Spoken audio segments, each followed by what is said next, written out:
Hello everyone, I'm super excited today as I'll be showing you I made this lovely princess ball dress for a girl of 6. She actually wants to be a princess, act as a princess in her school, and I came up with this design.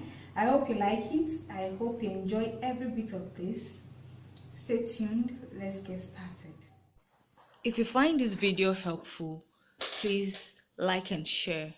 If you're new to my channel, don't forget to subscribe and hit the notification tool so you get notified whenever I upload any other video.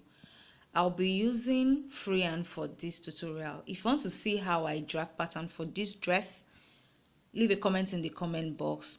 The materials we will need are satin lining, flour, tulle net, hard net, and I will go straight to cutting. First, I'll start with my origin. First of all, I have folded my fabric to cut my front and back at the same time. The front is on fold, the back is separate. Two pieces of the back I'm going to cut, and that's my origin. So I'll mark my shoulder to chest and my shoulder to waist. Those are basically the two horizontal lines I will actually need. So I'll connect those points with my ruler, and then I start marking off my points, my shoulder, and then I'm going to mark my shoulder a second time so I have straight lines. Okay, and then I'll mark to get my shoulder slope. I'll take it down by 1 inch, and then I'll mark half of this to get my shape, and then I use half an inch to shape it in.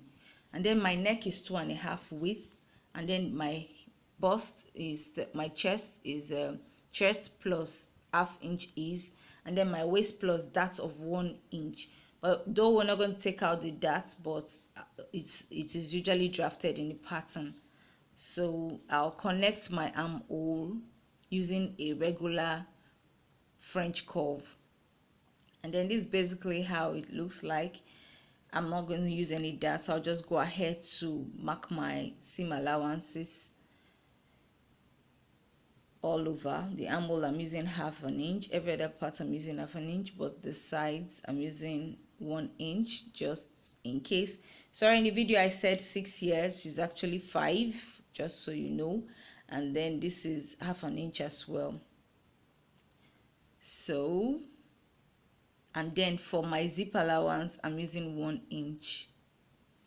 I'm using 1 inch for zip, and then I'll add half an inch for my allowance for my shoulders. Now I'm just going over to cut out what I have here, and this is how it looks like when cut. It's simple. It's a baby dress, and this is for children generally below 7 years. You use this pattern, this way of cutting for them. So I'm taking my depth as 2.5. I'm just showing you the basic. Later I will show you how I change it, just so you want to use it for some other project. So the back is usually 1 inch deep, while the front is still 2.5 inches deep. That is the basic. So now I want to reduce it because of the style. I don't want the full shoulder. It's not going to have sleeves. So whenever I'm doing sleeveless, I reduce this part of my shoulder, like you can see. So I reduced it to about 3/4 of an inch out of it because I don't want that.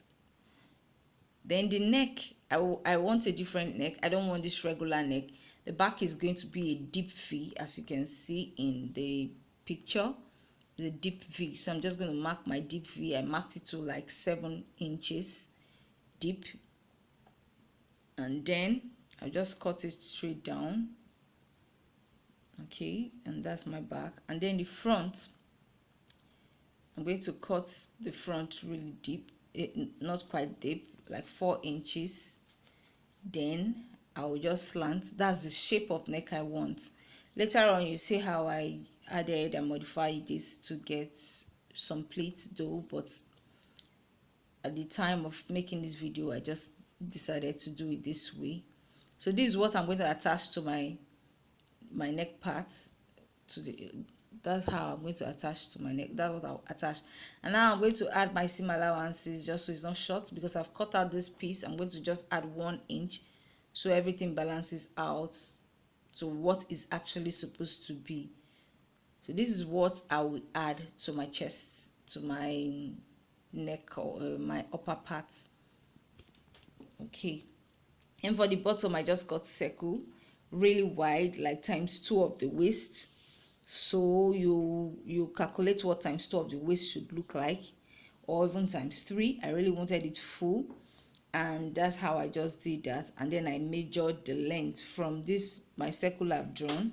I measured the length down to where I want it to be, and that's how I got the circle part. Sorry, this part is not really so clear, but I just hope you understand. I'll do subsequent videos to show you how this is done as well. So this is how the bottom will look like if you measure after measuring, and that's how it is. And then I cut lining for every piece just like so. Okay, now if you are new to my channel, please subscribe. If you want to see how I join the pieces together, my next video will be how I join the pieces together. Please stay tuned, hit the notification bell so you get notified whenever I upload my next video. Thanks for viewing. Bye.